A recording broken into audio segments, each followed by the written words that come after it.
I'm going to commence on the left breast with reducing the areola. I'll use a cookie cutter to help me plan the shape, and I'll cut out this areola. This is now a free nipple graft, and we're going to pop it in a jar of saline to keep it fresh until it's ready to be used. The next step is removing the excess breast tissue in this type of pattern. In a free nipple graft breast reduction, we can remove all of this tissue, and we don't need to keep a pedicle like in a traditional breast reduction, so we can actually make the breast reduction a lot smaller. After removing that tissue, I'll bring the breast together, remove excess skin. On this side, I'm going to do a more traditional breast reduction using a pedicle. I'll stitch this part of the breast up, and the final step is placing on the free nipple graft back onto the breast, and that will be stitched on. Now, because this is a free graft, this nipple will not have sensation. Start by creating a smaller areola, cutting around the areola to make it smaller. The difference with a more traditional pedicled breast reduction compared to a free nipple graft is that we have to keep a tube of tissue in the center here, which we call a pedicle, which has the blood vessels and nerves to keep the nipple alive. So I've defined the pedicle. I'm going to remove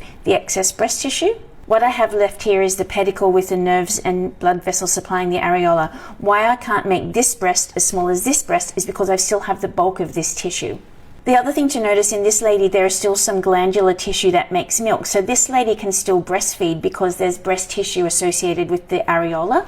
But in this lady, the nipple has been removed from the breast tissue, so she cannot breastfeed. And now for the bit that no one expects. To get this up to here, we actually have to rotate this tissue up into the new position. I've rotated the pedicle up. I'm going to bring the skin together, trim the excess skin, and we're done. I've completed the procedures. Free nipple graft reduction on the left, traditional pedicled reduction on the right.